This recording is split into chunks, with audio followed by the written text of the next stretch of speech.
दी है और जो भी एहतजाज में शरीक होगा उसके खिलाफ सख्त कार्रवाई की जाएगी। और दूसरी जानिब हुकूमत का ये भी मौक़िफ़ है कि नेक्टा की जानिब से कुछ थ्रेट अलर्ट भी जारी किए गए हैं और तमाम रास्ते इस वक्त जो हैं इस्लामाबाद की जानिब जो जाते हैं वो बंद कर दिए गए। तो क्या हुकूमत और PTI के दरमियान जो ये डेडलॉक है वो मुल्क की जो सिचुएशन है वो हमें कहाँ पे लीड करने वाला है, इन तमाम तर चीज़ों पर आज बात करेंगे। हमारे साथ स्टूडियोज़ में मौजूद होंगे डॉक्टर शाहिद मसूद साहब। डॉक्टर साहब अस्सलाम वालेकुम। वालेकुम जी, आपको भी।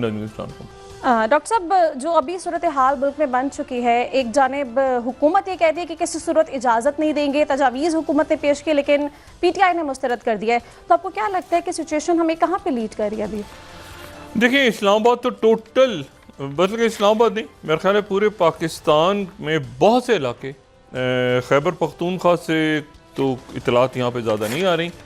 लेकिन पंजाब और बाकी जो मकामात हैं, तकरीबन तमाम रस्ते इस्लामाबाद में आ भी नहीं सकते और इस्लामाबाद से बाहर जा भी नहीं सकते। और कंटेनर्स तकरीबन तमाम बड़ी शाहराहें बंद, रावलपिंडी, इस्लामाबाद, यानी इस्लामाबाद के में दाखिल होने के तमाम ही रास्ते बंद हैं। और मार्केट्स, दुकानें, ये भी कहा जा रहा है कि जी इंटरनेट शायद बंद हो जाए किसी भी वक्त। मुल्क के मुख्तलिफ़ इलाक़ों से इतलात आ रही हैं, पंजाब में, सिंध में, कि जी तैयारी हो रही है वहाँ पे कल यहाँ पहुँचना है बाहर सूरत, लेकिन वो क्या पहुँच पाएंगे, क्या इज्तिमा होगा, क्या तसादुम होगा, अगर रोका गया तो रास्ते में धरने दे दिए जाएंगे, वो कह रहे हैं तहरीक इंसाफ वाले। और अभी तक एक मुकम्मल जो है वो डेडलॉक भी है और आप ये समझें कि तलखी अरूज पे भी हैं। और अब मेरा ख्याल है कि वक्त भी नहीं है इस बात का, क्योंकि कुछ काफ़िले जो हैं वो चल पड़े हैं सिंध से। तो उनका कहना ये है, अली मादिल शेख साहब की तरफ से कहा गया है कि उनके काफ़िलों के ऊपर रोकने की कोशिश हुई है और झड़पें हुई हैं। तो मुख्तलिफ़ इतलात हैं, लेकिन असल बात यह है कि यहाँ तक क्या वो पहुँच पाते हैं इस्लामाबाद तक या नहीं, या उससे पहले किसी किस्म की बातचीत होती है इंतज़ामिया के साथ, हुकूमत के साथ, रियासती इदारों के साथ, ये अब देखना है। और एक बहुत बड़ा यहाँ पे आप समझें कि यानी स्टैंड स्टिल है पूरा मुल्क। और उसके साथ ही ये भी इतलात हैं जो नेक्टा की तरफ से कि जी अफ़गानिस्तान से जो है वो पाकिस्तान में दहशतगर्द दाखिल हुए हैं पिछले चंद दिनों में, और अटैक्स हो सकते हैं मुख्तलिफ़ शहरों में भी, इस्लामाबाद में भी। तो ये वो भी उनकी तरफ से वार्निंग आई है। और पिछले 10-12 दिन 15 दिन जो है उसमें बड़े दहशतगर्दी के वाक़यात हुए हैं। लेकिन तहरीक इंसाफ का कहना यह है कि हम बाहर सूरत हर हाल में हम निकलेंगे और हम इस्लामाबाद जाएंगे। तो यहाँ एक बड़े तसादुम की बहुत जिसमें नुकसान हो सकता है सबका, मुल्क का भी और इंसानी जान, अल्लाह ना करे कोई ऐसा नुकसान हो, या लोगों का माल या बाकी मामला, लेकिन तलखियाँ अरूज पे हैं। अच्छा, इस पूरी सूरत हाल में मेरे साथ कल आदिल नजम साहब थे, जिनके साथ एक तवील नशिस्त हुई। तवील नशिस्त इस तरह से हुई कि जो जिन्होंने YouTube पे देखा उन्होंने तो पूरा देख लिया, लेकिन वैसे वो 35-40 मिनट के अंदर ज़ाहिर है कि TV पे भी जा रहा था। बहुत सी शख्सियात जो उसको YouTube पे देखते हैं तो वो समझते हैं कि YouTube पे वो पहले TV पे जा रहा होता है, तो TV पे वो 30-35 मिनट का प्रोग्राम, फिर उसको हमने खींचा थोड़ा सा उसको डिस्कशन को। तो उसमें उनसे भी बात हो रही थी कि ये जो टर्मोइल है, या ये जो केओस है, या ये जो बेचैनगी और बहुत ज़्यादा हिजान और बहरान है, ये क्या पूरी दुनिया में है, ये पाकिस्तान में है, लेकिन इसमें जो है ये बढ़ते जा रहे हैं। और इनका कोई इनका कोई कल्मिनेशन कहाँ होगा, ये ख़त्म कहाँ होंगे, यानी पाकिस्तान में अब जो सूरत हाल इस वक्त है, तो ये इसका एंड गेम क्या है, आखिर में क्या होगा जाके, मतलब लोग टकरा जाएंगे आपस में, नुकसान होगा मुल्क में, क्या होगा। तो मतलब ये बात जो है अभी तक ये बहुत ज़्यादा शदीद परेशानी का सबब है कि अगर ये मामलात अफ़ाम व तफ़हीम से हल नहीं होते तो फिर ये किस तरफ जाएंगे। और यही हालात जो हैं ये हमें पूरी दुनिया में नज़र आ रहे हैं। अच्छा, मैंने पिछले कई दिनों से मैं एक बात, बल्कि काफ़ी महीनों से मैं एक बात करता आया हूँ, और मैं ज़ाहिर है कि अपना एक नुक्ता नज़र रखता हूँ कि शायद हम लोग जो हैं वो किसी क्या एक बड़ी आलमी जंग इस वक्त छिड़ी हुई है और उसके मुख्तलिफ फ्रंट्स हैं जिसमें इंटरनल केओस भी है और जिसमें एक्सटर्नल केओस भी है और उसमें जो है वो ये तमाम जो है एक मुख्तलिफ फ्रंट्स हैं और उसमें मुल्कों के अंदर बेचैनी और ये सारा। तो आज स्काई न्यूज़ ने ये सवाल उठाया है कि थर्ड वर्ल्ड वॉर दी आलमी जंग का की बहस दुनिया में क्यों हो रही है। नहीं, तमाम दुनिया में ये बहस है और मैं ये समझता हूँ काफ़ी अरसे से, गुज़रे कई सालों से, कि एक बड़ी जो है वो एक बड़ी जंग है जिसके बहुत सारे महाज खुल चुके हैं। तो आज स्काई न्यूज़ ने बात छेड़ी है कि ये वर्ल्ड वॉर 3 का क्यों डिस्कशन हो रहा है पूरी दुनिया में।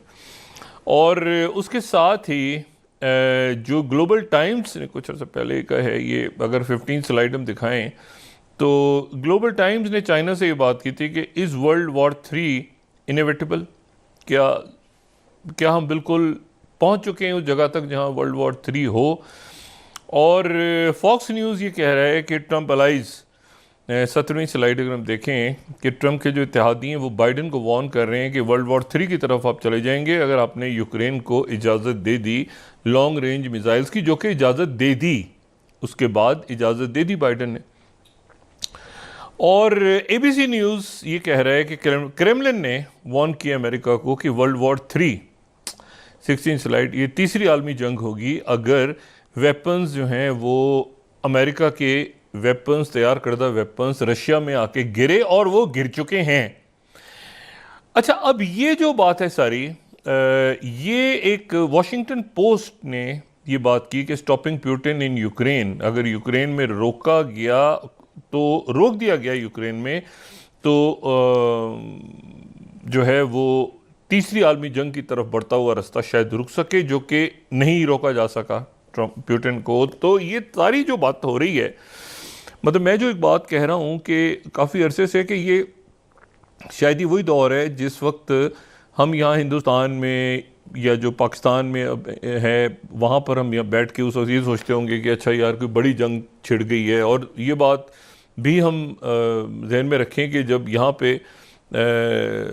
जो पाकिस्तान या हिंदुस्तान में उस वक्त तो ज़ाहिर आज़ादी नहीं थी, दूसरी जंग अज़ीम जब चल रही थी, तो यहाँ पे रहने वाले जो लोग हैं वो पहले ऑटोमन एम्पायर के साथ थे ज़ाहिर है, और उसके नतीजे में यहाँ पे खिलाफत मूवमेंट या तहरीक खिलाफत चली थी। ऑटोमन एम्पायर तहरीक जो सल्तनत उस्मानिया के साथ मौलाना मोहम्मद अली जौहर और मौलाना शौकत अली, उनकी चली थी पहली जंग अज़ीम। और उसके बाद और दूसरी जंग अज़ीम जब आई है तो यहाँ के जो मुसलमान थे या यहाँ के जितने भी रहने वाले थे वो जर्मनी के साथ थे। ये बड़ी इंटरेस्टिंग बात है क्योंकि बरतानिया जर्मनी से लड़ रहा था, तो यहाँ के रहने वाले जर्मनी के लिए दुआएं करते थे। और उस ज़माने में अल्फाज यहाँ पे इस्तेमाल होने शुरू हो गए थे जिनमें से एक होता था कि जर्मन सिल्वर के बर्तन हैं, यानी बर्तन जो अच्छे किस्म के होते थे उनका नाम ही जर्मन सिल्वर पड़ गया था। अच्छा, एनीवे, तो अब वहाँ जो सूरत हाल डेवलप हो रही है पूरी दुनिया, उसमें ये पाकिस्तान का जो इंतशार है, खिलफिशार, इस वक्त ये खुद पैदा हुआ है और ये रोका नहीं जा रहा, इसको ये रुक नहीं पा रहा। ना इसको सियासी अंदाज में रोका जा सकता है, ना इसको अब ये अदारे क्या अब आपस में या आवाम के सामने या किस तरह से आएंगे, पुलिस केपी से, मतलब एक बहुत हिजानी कैफियत है इस वक्त पूरे मुल्क में जो कि नहीं होनी चाहिए थी। मैं इसको मैन मेड क्राइसिस कहता हूँ यहाँ पर भी, और बाकी भी कई दुनिया में जो हालात ख़राब हैं वो मैन मेड क्राइसिस ही है जो कि एक्सकेलेट होता जा रहा है। अच्छा, अब इसमें जो एक पिछले 24 घंटों में ये तो एक मजमूई बात जो है वो काफ़ी दिनों से हुई और वो उसी तरह से अब वो डिस्कशन में आ गई है कि क्या ये तीसरी आलमी जंग है। क्योंकि जो अगर यूक्रेन से हम शुरू करें इस बात को कि 24 घंटों में ये हुआ है कि जो उनके सजाई कैराकेव हैं, अगर हम फर्स्ट स्लाइड को दिखाएं तो उन्होंने कहा है कि उनके जो मिसाइल्स हैं ऑरिशिंक मिसाइल्स वो तमाम यूरोप को हिट कर सकते हैं, तमाम यूरोप को। और उन्होंने कहा है कि इसकी सीरियल प्रोडक्शन जो है वो शुरू हो गई है और मॉस्को ऑलरेडी जो है वो 25% कोराखोफ का इलाका या जिसको कर्ज कहते हैं वहाँ पे वो आ चुका है। अच्छा, यानी वो जो है वो, और ये 40% वापस यूक्रेन से छीन लिया है, इसको राइटर्स भी कंफर्म कर रहा है। राइटर्स को थर्ड स्लाइड से कोट कर देते हैं हम। यानी इसका मतलब ये हुआ, और उसके साथ ही 50,000 जो इंडिपेंडेंट बरतानिया से खबर दे रहे हैं कि 50,000 जो रशियन ट्रूप्स हैं वो पहुंच गई हैं, और लेकिन वो पहुंचने के बाद जो है वो अब उनकी तादाद जो है वो शायद 60,000 के करीब हो गई है। अच्छा, अब इसमें यहाँ जो इशू है सारा वो ये है कि इस पूरे किस्से में एक मज़ीद जो किरदार है, यानी किरदार उसको कहा तो किरदार ही जाता है लेकिन किसी आदमी का नाम नहीं है, उसको आदमी ना समझें, वो एक जनरल हैं। लेकिन उन जनरल का जिक्र करने से पहले मैं ज़रा BBC की अगर सेकंड स्लाइड देखें तो हम ये यूक्रेन और कीव का वेदर देखें, और उनका जो मौसम है आज वो 0 से और तमाम हफ्ता जो है वो -6 तक उनका टेम्परेचर चला जाएगा। और ये जो -6 है उनका, ये बहुत ज़्यादा आप समझें कि ये जो है ये इसमें सर्दी भी है, बर्फ़ भी है, इसमें दलदलें, मर्ड, ये बहुत ज़्यादा वहाँ का जो मौसम है ये ख़राब होता है। और ये जो मौसम ख़राब हो जाता है बहुत ज़्यादा, तो उसको तारीख़ में जनरल विंटर या जनरल फ्रॉस्ट या जनरल मर्ड, ये जिक्र मैंने पहले भी किया कि सर्दी का जब मौसम आता है तो वो रशिया को सूट करता है। रशिया जिस भी इन दूसरी फौज से लड़ रहा होता है, सर्दियां आ जाती हैं तो तारीखी तौर पे रशिया को उसका फ़ायदा होता है। और सबसे पहले ये हुआ था जब रशिया की 18वीं सदी के आगाज़ में उनकी स्वीडन से जंग हुई थी, और स्वीडन के जो इशाचाज थे उन्होंने 1707 में अटैक कर दिया, रशिया को इन्वेड किया, और 1709 में यानी दरमियान में जब वो पहुंचे आगे भरपूर कुव्वत के साथ, तो अचानक ये हुआ कि वहाँ पर जिसको कहते हैं ग्रेट फ्रॉस्ट ऑफ यूरोप, वो ग्रेट फ्रॉस्ट ऑफ यूरोप जो है उसने वहाँ पर चारों तरफ से पूरे यूरोप को तकरीबन उसने घेर लिया। तो एक तारीखी धुंध जो है वो यूरोप में आई, और उसका ये नतीजा निकला कि पोल्टावा में स्वीडन को शिकस्त हो गई, और स्वीडन की जो है वो 35,000 फौज वहाँ फंस गई, 35,000 फौज वहाँ मारी गई। ये हुआ पहली दफ़ा जो जनरल फ्रॉस्ट, यानी जनरल फ्रॉस्ट का मतलब ये है कि जो सर्दियाँ हैं वो उसकी अलाय बन जाती हैं रशिया की जब सर्दियों में जंग होती है। अच्छा, इसी तरह से फिर तकरीबन 100 साल के बाद नेपोलियन बोनापार्ट, ये पहले मैं जिक्र कर चुका हूँ लेकिन अब मैं इसलिए बता रहा हूँ कि दोबारा वही सिलसिला शुरू हो रहा है तो हम उसको रिकॉल करते हैं। फिर ये हुआ कि नेपोलियन बोनापार्ट जो हैं वो 6,10,000 फौज के साथ जो है वो हमलावर हुए जो है वो रशिया पे, और रशिया पे जब हमलावर हो गए तो ये हुआ के साथ जनरल फ्रॉस्ट आ गए दोबारा। अच्छा, वो रशिया जाते जाते जो है वो ये हुआ कि 6,10,000 फौज में से 1,00,000 फौज उनकी बच गई और वापस लौटी, तो 5 लाख फौज मारी गई नेपोलियन बोनापार्ट की। और फिर आखिरी दफ़ा ये हुआ कि ये 1941 में जो हिटलर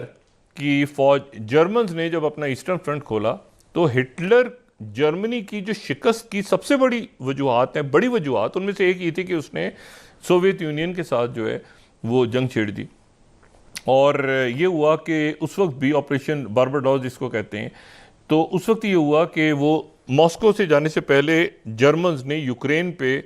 कब्ज़ा किया, और फिर प्लान था कि मॉस्को जाएं और वहाँ पर फिर जनरल फ्रॉस्ट आ गया मदद को, यानी मौसम सरमा, यानी ये जो सर्दियों का मौसम है। और उसमें ये हुआ कि जर्मन्स फंस गए और बुरी तरह से हिटलर की फ़ौजों को यहाँ से शिकस्त हुई और वो उससे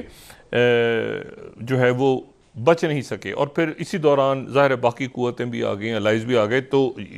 अगर वो ईस्टर्न फ्रंट ना खुलता हो, जनरल फ्रॉस्ट मदद के लिए ना आता मॉस्को की, यानी ये मौसम, तो शायद तारीख किसी और तरफ चली जाती। अच्छा, अब ये है कि अब फिर दोबारा सर्दियाँ शुरू हो गई हैं। ठीक है, मैं यूक्रेन का मौसम इसलिए बता रहा हूँ कि यूक्रेन जो भी मॉस्को की तरफ इन्वेट करता है तो उसको फेवर मिलती है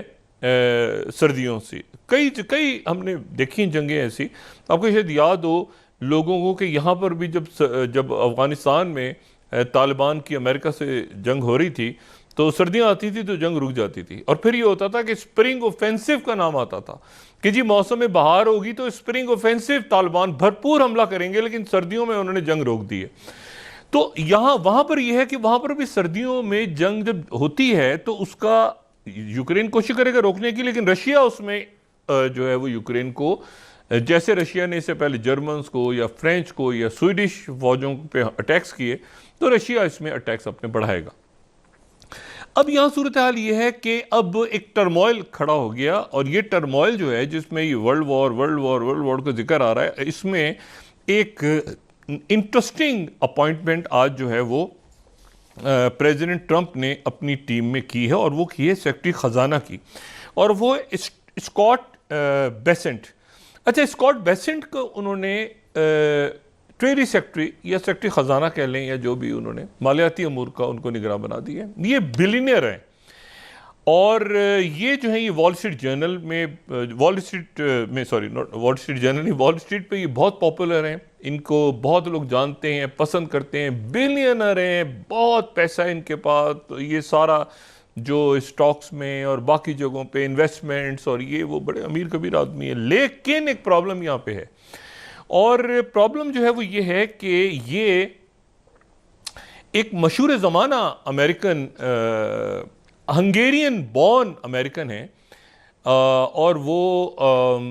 अमेरिका में आए, और उससे पहले जो है वो यानी बाकायदा ब्रिटेन के अंदर उनको इस लिहाज से शोहरत मिली कि उन्होंने बैंक ऑफ इंग्लैंड को ही गिरा दिया था और 1 महीने में $1.5 अरब कमा लिए थे। उनका नाम है जॉर्ज सोरस।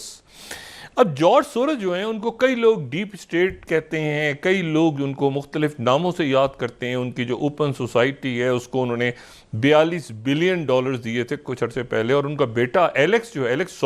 सोरस के नाम उन्होंने उसको अपनी पूरी फाउंडेशन दे दी थी।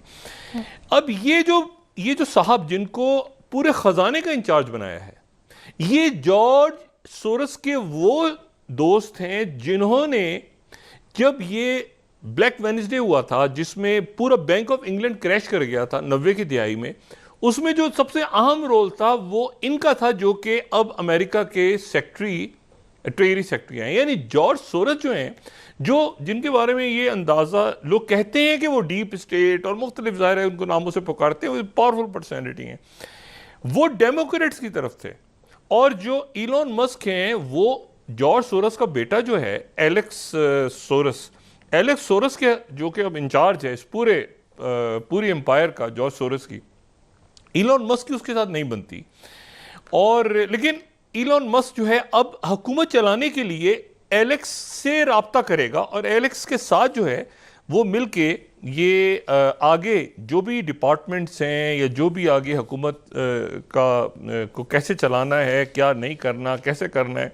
और ये यहाँ पे मैं 10 स्लाइड कोट कर रहा हूँ, फॉर्च्यून को मैं यहाँ पे कोट कर रहा हूँ। Elon Musk wants to meet Alex Soros to understand his goals after comparing the billion dad George to. अच्छा, एक ज़माने में उसने ये जॉर्ज सोरस को, उनके वालिद को ये कहा था, एक्स मैन जो सीरीज़ आई थी उसका जो विलन है उसके साथ कंपेयर किया था।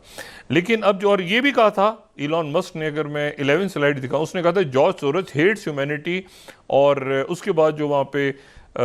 उनकी ऑर्गेनाइजेशंस हैं मुख्तलिफ एंटी डेफेमेशन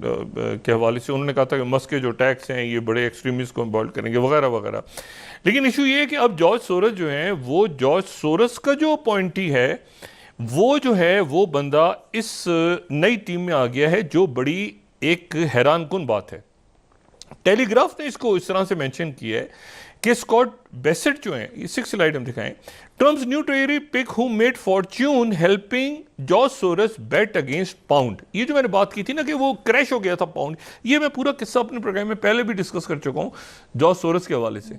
अब जॉर्ज सोरस का बंदा जो है, जो कि उस एक मुकम्मल, आप समझें कि इस पूरे सेटअप के अंदर ऑलरेडी सबसे ज्यादा अगर कोई डीप रूट्स रखता है वर्ल्ड वाइड तो जॉर्ज सोरस है।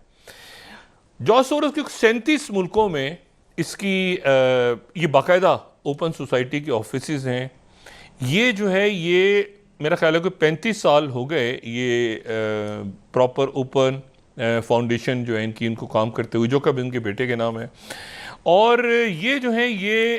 ओपन सोसाइटी जो है ये जमहूरियतें और मुख्तलिफ फ्री स्पीच और मुख्तलिफ ये कि ह्यूमन राइट्स और ये मुख्तलिफ हवालों से बच्चों के हकूक़, ख़वातीन के हकूक़ ये सामने रखे हुए हैं। लेकिन इल्ज़ाम ये लगाया जाता है कि इन ऑर्गेनाइजेशंस के पीछे जॉर्ज सोरस कुछ और करते हैं। ठीक है, हंगरी में इनकी बर्थ हुई थी, अमेरिका में आ गए और वगैरह वगैरह वगैरह। अच्छा, अब जॉर्ज सोरस का इसमें ऐड होना, जो ट्रंप की टीम में जॉर्ज सोरस का ऐड होना, और ज़ाहिर है जॉर्ज सोरस अगर ऐड हो रहे हैं और इलॉन मस्क ये कह रहे हैं कि मैं उनसे मुशावरत करूंगा, वो इलॉन मस्क जिन्होंने एक्चुअली सारी ट्रंप टीम को चलाना है। वॉल स्ट्रीट जर्नल ये कह रहे हैं 7th कि the ex Soros executive who is Trump's new obsession. अच्छा, अब इशू ये है कि ये जो ट्रेजरी सेक्रेटरी है, ट्रेजरी सेक्रेटरी को लाने का मतलब ये है कि जॉर्ज सोरस एंटर होते हैं इस पूरी टीम में। बहुत सी जो रिपब्लिकन्स हैं वो जॉर्ज सोरस को लाना नहीं चाहते थे। ये बड़ी इंपॉर्टेंट बात है कि जॉर्ज सोरस को की एंट्री नहीं चाहते थे, और इस पोस्ट के लिए भी दूसरे लोग थे कि ये खजाना और चाइना के साथ और टैरिफ्स कैसे लगाने, यूरोप के साथ कैसे करना है, ये तो वो ये कहते थे कि ज़रा जॉर्ज सोरस को हम इसमें ना लाएं, क्योंकि हमने डीप स्टेट से अपने आप को दूर रखना है। जॉर्ज सोरस को इसमें, जॉर्ज सोरस खुद एक बहुत बड़ी, एक आप समझ लें कि एक मिस्टीरियस पर्सनैलिटी है। अब जॉर्ज सोरस का बंदा जिस बंदे ने वो ऑपरेट किया था, पूरा जो ऑपरेशन था जिसके नतीजे में बैंक ऑफ इंग्लैंड बड़ी ह्यूमिलेशन हुई थी कि वो the man who broke the bank of England से कहा जाता था, वो अमेरिका का जो है वो ट्रेजरी सेक्रेटरी बन गए। अच्छा, जॉर्ज सोरस जो है वो इंडिया के बारे में ख़ास ख्याल रखता है, पाकिस्तान के बारे में ख़ास ख्याल रखता है, दुनिया के मुख्तलिफ मुल्कों के बारे में जॉर्ज सोरस के अपने ख्यालात हैं और इन्फ्लुएंशियल है। अब यहाँ पर ये बात बड़ी इंपॉर्टेंट है कि जैसे ही ये ऐलान हुआ तो ट्रंप की टीम के कई लोगों ने जो जॉर्ज सोरस के खिलाफ बात कर रहे थे, उन्होंने जॉर्ज सोरस से रब्ता किया और वो जॉर्ज सोरस के साथ अपने ताल्लुकात बेहतर बनाने जा रहे हैं। उनमें सबसे पहले तो इलॉन मस्क हैं, जिन्होंने कहा कि मैं जॉर्ज सोरस के बेटे से, यानी ओपन सोसाइटी के बंदे से मिलकर पूछूंगा कि मुल्क को कैसे चलाना है, दुनिया को कैसे चलाना है। तो एक तरह से जॉर्ज सोरस फिर एंटर करके और हावी आ गए हैं, और मेरे ख्याल से जेडी वैंस की भी उनसे शायद मुलाकात थोड़े दिनों में होगी जॉर्ज सोरस से, और बाकी जो तुलसी गैबत हैं वो भी शायद मिलने जा रही हैं उनसे। तो ये बड़ी एक इंटरेस्टिंग डेवलपमेंट है कि जॉर्ज सोरस जो हैं वो अपना बंदा घुसाने में कामयाब हो गए हैं ट्रंप टीम में। वो जॉर्ज सोरस जो इससे पहले डोनाल्ड ट्रंप ने बुरा कहते थे और वो बुरा कहते थे, और वो उन्होंने कहा कि ये तो ख़त्म हो गया, ये डेमोक्रेट को छोड़ो, बाइडेन बिल्कुल जॉर्ज सोरस अब ट्रंप के साथ, ट्रंप को पूरा बैक जो है फाइनेंशियली, ये ज़हन में रखें कि जॉर्ज सोरस जो है वो इलॉन मस्क कितने अमीर है और जॉर्ज सोरस कितना अमीर है, ये बड़ा एक डिस्प्यूटेबल मामला है। वो लोग कहते हैं कि जॉर्ज सोरस की जो वेल्थ है वो बहुत छुपी हुई है दुनिया में, तो शायद इलॉन मस्क जाहिर करते हैं। तो एनीवे, अब जॉर्ज सोरस इसमें आ गए। अच्छा, अब इसमें यह है कि, अच्छा मैं वाशिंगटन पोस्ट यहाँ कोट करूँ, कुछ देर पहले जब डिबेट हो रही थी, अगर 13 स्लाइड को भी हम कोट कर दें तो वाशिंगटन पोस्ट ने लिखा था कि world war 3 already under way है। ये ट्रंप और कैमला हैरिस को अंदाज़ा नहीं, जब ये ट्रंप के जीतने से कुछ दिन पहले ये बात हुई थी, तो वर्ल्ड वॉर 3 का एनीवे डिस्कशन हो रहा है। अल्लाह ना करे कि ये जंग छिड़े और इसको वाकई वर्ल्ड वॉर 3 बन जाए, लेकिन ये डिस्कस हो रहा है, और ये बात जो है ये तमाम डांडे जो है आपस में मिल रहे हैं। अच्छा, अब वहाँ पर यूक्रेन फंस गया है, यानी यूक्रेन के, क्योंकि रशिया की जो नई न्यूक्लियर डॉक्ट्रिन है वो ये है कि किसी भी मुल्क ने अगर हमारे ऊपर कन्वेंशनल वेपन यानी कि आम हथियारों से हमला किया, लेकिन वो हथियार किसी ऐसे मुल्क ने दिए जो कि एटमी कुव्वत हुआ, तो हम उस हमले को भी एटमी हमला समझेंगे और हम जवाब में एटमी हथियार यूज करेंगे। ये न्यूक्लियर डॉक्ट्रिन में चेंज आया है। अब यूक्रेन ने जो अटैक्स किए हैं वो अमेरिका ने न्यूक्लियर वेपन तो नहीं दिए थे, अमेरिका ने दिए थे दूसरे वेपन्स, ठीक है, लॉन्ग रेंज मिसाइल्स, और बरतानिया ने भी कन्वेंशनल वेपन्स दिए थे, लेकिन दोनों मुल्कों ने वेपन्स दिए, यूक्रेन ने इस्तेमाल कर लिए। अब जो रशिया है, उसका कहना यह है कि अगर किसी ऐसे मुल्क के, बरतानिया भी न्यूक्लियर पावर है और अमेरिका भी न्यूक्लियर पावर है, अगर कोई न्यूक्लियर पावर किसी मुल्क को वेपन्स देती है और वो वेपन्स हमारे खिलाफ इस्तेमाल होते हैं, तो हम उसको न्यूक्लियर अटैक समझेंगे उन मुल्कों की जानिब से। यानी अब पुतिन ये कह रहे हैं कि हमारा जो जवाब होगा वो न्यूक्लियर वेपन्स के इस्तेमाल की सूरत होगा। अच्छा, अब न्यूक्लियर वेपन्स का मतलब ये नहीं है कि कोई बड़ी एटमी जंग छिड़ जाए, और लेकिन वो जो टैक्टिकल न्यूक्लियर वेपन है कि छोटा सा वेपन उठ के एक इलाके में गया और उस इलाके में जो है वो उसने तापकारी फैला दी और वहां पे ये नहीं, ये लेकिन न्यूक्लियर का इस्तेमाल होना और न्यूक्लियर का डॉक्ट्रिन का चेंज होना, और ये पुतिन बात कर चुके हैं और उसके बाद ये अटैक हुआ है और बाइडेन ने उनको कह दिया आगे। जी, अब वक्फा लें मेरे ख्याल से, फिर उसके बाद बात कर लेते हैं। जी जी डॉक्टर साहब, ब्रेक लेनी है, ब्रेक के बाद हम गुफ्तगू दोबारा यहीं से आगे बढ़ाएंगे। Let's take a break.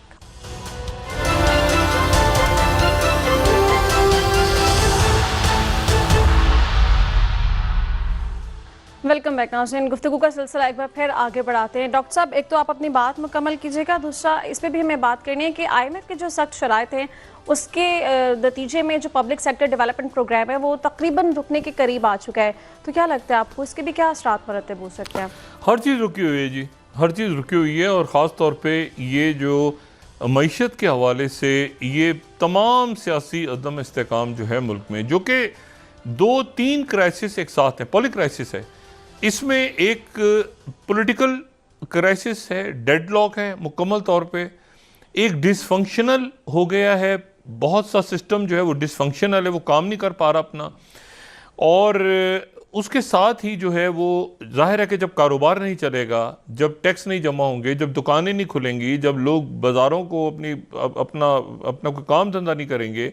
तो उसके नतीजे में जो है वो, और पॉलिटिकल स्टेबिलिटी नहीं होगी, तो फिर टैक्सेस कैसे देंगे लोग? तो एक मईशत के ऊपर उसका बराह रास्त असर पड़ा, और अनसर्टिनिटी, और सबसे बड़ा जो इशू इस वक्त साथ है वो दहशत गर्दी और सोशल अनरेस्ट है कि लोगों में बेचैनी है, स्कूल खाली, इंटरनेट ना बंद हो जाए, जो अनसर्टिनिटी है ना, मतलब है कि किसी भी वक्त कुछ भी हो जाए, पता नहीं क्या होगा, फिर हार्डकोर सिक्योरिटी। अगर आप पिछले चंद दिनों में देखें तो सिक्योरिटी फोर्सेस के शोधा देखें आप, और जो सिविलियन जो पाराचनार में हुआ है, जो शहीद हुए हैं लोग, तो ये एक बड़ी तादाद में ये दहशतगर्द, प्रॉपर दहशतगर्द जो हैं, यानी प्रॉपर से मुराद ये कि ये नहीं कि कोई खाली कोई छुप के वर्ड है, सामने आके बिल्कुल वो जनाब गोलियां मारते हैं और शहीद करते हैं और निकल जाते हैं, और ज़ाहिर है उनके ख़िलाफ़ लड़ाई भी हो रही है, उसमें सिक्योरिटी फोर्सेस भी शहीद हो रही हैं, लेकिन उसमें इशू ये है कि ये एक पूरा एक टर्मोइल है मुल्क के अंदर, केओस है। अच्छा, मैं इस बात को थोड़ा सा और आगे, जो मैं पहले बात कर रहा था कि फ्रंट्स नहीं ख़त्म हो रहे, मिसाल के तौर पर हूतीज़ ने आज ये क्लेम किया दोबारा कि उन्होंने इसराइल के ऊपर एक हाइपरसोनिक मिसाइल फायर की है।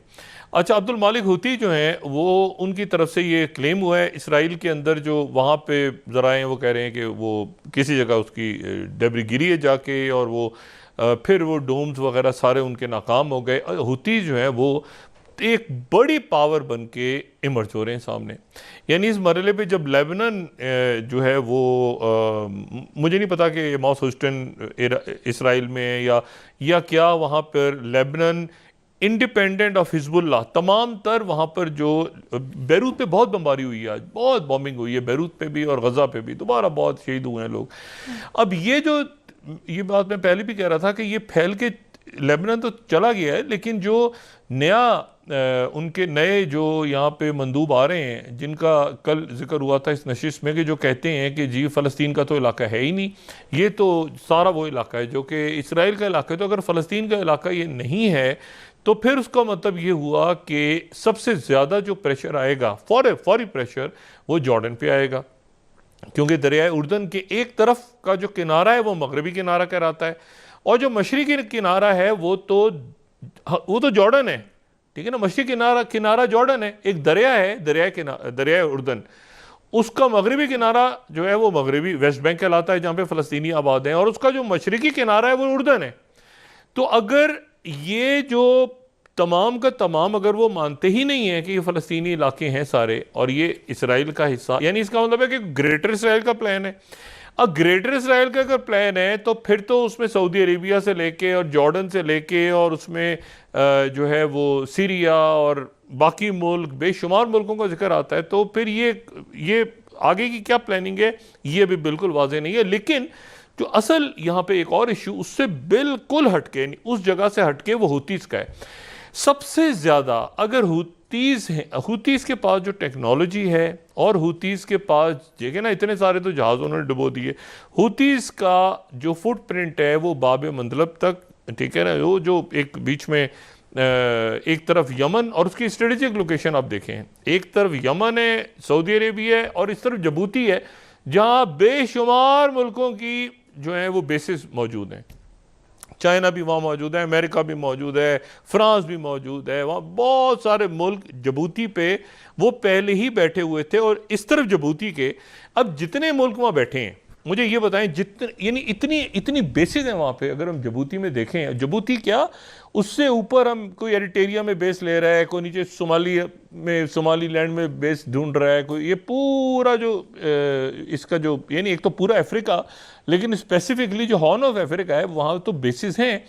लेकिन वो बेसिस बनी किस लिए है, ये एक अजीब सी बात है। किस लिए बनी है वो बेसिस? यानी अगर वो बेसिस शिपिंग लेन्स को भी खोलने में नाकाम हो गई हैं तो वहाँ पर वो बेसिस फौजी अड्डे हैं, वो कोई अमन फौज नहीं बैठी यूनाइटेड नेशंस की। तो अब सवाल ये है कि इतनी जबूती में इतने सारे, जापान भी मौजूद है, अमेरिका मौजूद है, फ्रांस, अच्छा उसके बाद अरब ममालिक भी हैं, टर्किश की, तो अगर ये सारे वहाँ पर नहीं बाब मंदलब को नहीं, इनके मैंडेट में ही नहीं है।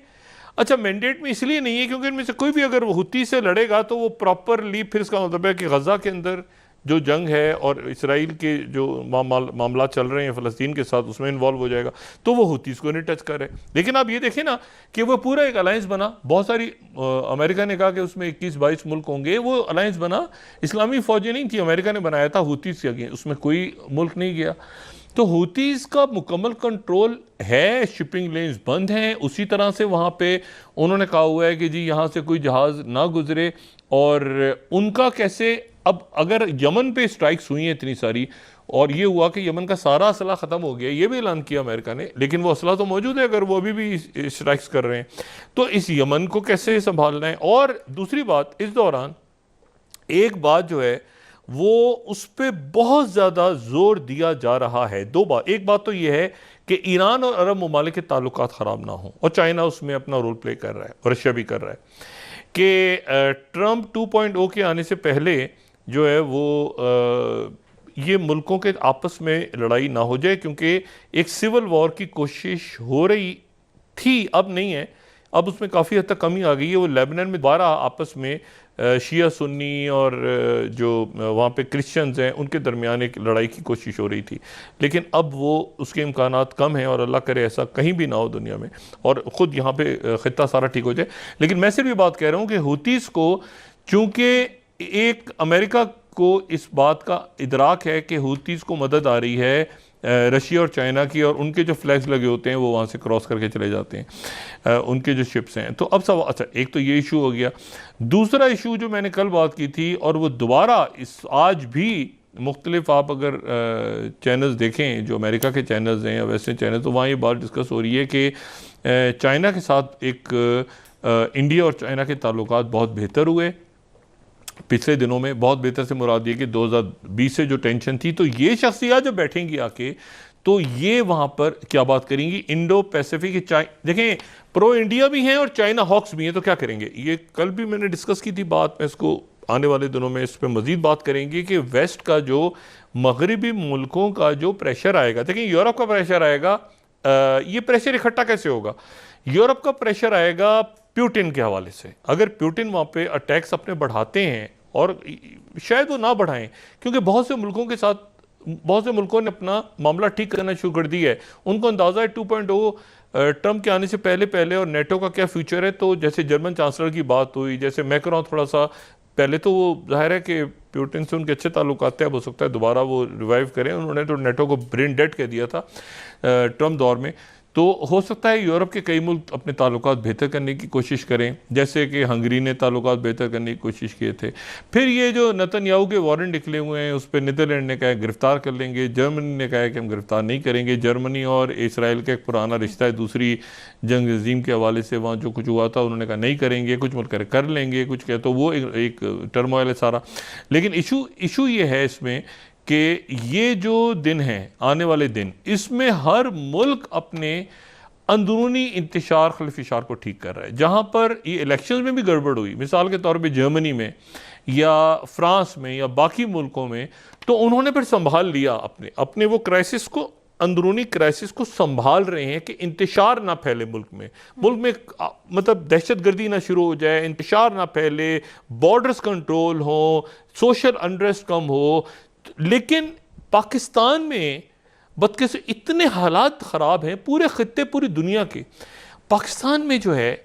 ये बड़ी बदकिस्मती हमारी कि हम इसको जो है ना वो यानी मैं इसको ब्लैक स्वान नहीं कहूँगा, मैं इसको ग्रे रेनो कहूँगा कि वो देख रहे हैं आते हुए कि जी सामने से चीज़ें, ब्लैक स्वान में तो होता है ना अचानक कोई वाक़या होता है और बाद में हम सोचते हैं कि अच्छा ये वाक़या तो पहले से इसको तरतीब दिया गया था, तो ये वो ब्लैक स्वान होता है। लेकिन जो ग्रे रेनो है वो तो ये होता है कि आप सामने आपके आ रहा होता है वाक़या और आप उसको नहीं रोक नहीं पाते या सख्त नहीं होती कि रोकें। अभी एक्सकलेशन हो रही है, लेकिन सिचुएशन एक ऐसी बन गई है मुल्क में कि जिसमें उसको अगर रोकते हैं तो इशू है, नहीं रोकते तो इशू है। दोनों या तीनों या चारों या पांचों या जितने भी फरीक हैं इसमें, वो एक ऐसी जगह पे खड़े हैं कि जो मुल्क को अब आगे लेके इससे निकलना है, ठीक है ना, सिक्योरिटी क्राइसिस, ये सोशल अनरेस्ट, ये इकॉनमी, हमें नहीं पता कि IMF के साथ क्या बात हुई है, वो भाई उनको पैसे देंगे, इकट्ठा होगा पैसा, लोगों का कारोबार चलेगा तो उनकी शराइत पूरी होंगी, तो मुल्क स्टैंड स्टिल पे। फिर उसके बाद ये है कि दहशतगर्दी के वाक़यात। लेकिन अब इसमें से कैसे हमने निकलना है, ये मेरे ख्याल से 24 घंटे 48 घंटे 72 घंटों में, या ये है कि उसके बाद भी तो कुछ होगा। मतलब तसादुम अगर नहीं होता और बातचीत का, मेरी तो दुआ है कि कोई ऐसा हो मामला कि आपस में कम से कम बातचीत कहीं से शुरू हो और उसके नतीजे में कम से कम कुछ जानी माली नुकसान ना हो, और ये जो तलखी है ये बढ़ के फैल ना जाए, दहशत गर्दी का कोई वाक़या ना हो जाए, जो कि हो रहे हैं ऑलरेडी हो रहे हैं। यानी ये सारा कुछ दहशत गर्दी के दरमियान हो रहा है, सारा मैसिव दहशत गर्दी, जहां पे एक सोग होना चाहिए पूरे मुल्क में। तो वहां पर जो है वो अब तदफीन भी हो रही है शोहदा की, जो है वो एहतजाज भी हो रहा है, कंटेनर्स भी लग रहे हैं, जो है वो मतलब मुल्क सारा रुका हुआ है, परेशान है लोग, इंटरनेट बंद होगा, मोबाइल बंद होगा। एक लम्हे को ज़रा तसव्वुर करें कि यहाँ मैं जिस शहर में बैठा हूँ चारों तरफ सारी सड़कें बंद हैं, हमारे टीम मेंबर्स भी नहीं पहुँच पाए आज स्टूडियोज़, हमारे स्टाफ के लोग भी नहीं पहुँच पाए, और पिंडी, और आप तसव्वुर करें कि एक सड़क पे जाते हैं कंटेनर, कहते हैं इधर मुड़ जाएं, इधर जाते हैं उधर कहते हैं ये भी बंद है, और ये सेकंड्स की, अल्लाह ना करे किसी को फौरी तौर पे अस्पताल पहुंचना हो, फौरी तौर पे कोई गिर जाए, कोई हादसा हो जाए, कोई दिल का किसी को अटैक हो, जो ब्रेन स्ट्रोक हो, कोई इशू हो, सेकंड्स होते हैं, सेकंड से भी कम, कि इतनी जल्दी इसको कोई ब्लीडिंग हो रही हो, कुछ हो रहा हो कि जल्दी इसको यार इमरजेंसी में, एक्सीडेंट इमरजेंसी में पहुंचाओ, हॉस्पिटल पहुंचाओ। यहाँ ये सूरत हाल है कि जी वो डॉक्टर्स भी हॉस्पिटल्स तक जो है वो नहीं पहुंच पाए। कई डॉक्टर्स जो ने दूसरे शहरों से, रावलपिंडी से, बाकी जगहों से वो आते थे प्राइवेट हॉस्पिटल्स में, सरकारी हॉस्पिटल्स में। तो अब अगर कोई लेके जा रहा हो अपने किसी प्यारे को अस्पताल हंगामी हालात में, तो वो पहले इस सड़क पे जाएगा, फिर इधर से जाएगा, फिर उधर से वापस उसे किया जाएगा, फिर एम्बुलेंसेज भी, मतलब मैंने आपसे कहा ना कि ये इतना इस कदर गलत हम लोग कर रहे हैं अपने साथ इस वक्त बतौर एक शहरी, कि उसमें हमें कोई इस बात, मतलब जाहिर है कि यानी अब सारे ही मामलात एक ऐसी तरफ जा रहे हैं बदकिस्मती के साथ। मेरी दुआ है कि तसादुम इसमें ना हो और माहौल में जो तलखी आ गई है वो रुके, क्योंकि लोगों की जान और माल का तहफ़्फ़ुज़ करना सबकी जिम्मेदारी है, रियासत की भी है, तो रियासत लोग ही हैं ना इस मुल्क में रहने वाले, तो सबका एक काम ये है कि इसको किसी तरह से तसादुम से बचाएं। लेकिन तसादुम की तरफ हम बढ़ते हुए अब तक नज़र आ रहे हैं, और एक शायद किसी वक्त इंटरनेट भी बंद हो जाए, शायद किसी वक्त मतलब ये ज़राए के हवाले से ख़बरें शायद हो जाए, शायद हो गया है, कई इलाकों में डाउन हो रहा है। तो अगर राब्ते ही लोगों के ख़त्म हो जाएं एक दूसरे के साथ तो मुझे बताएं कि फिर कैसे चलेंगे मामला। जी।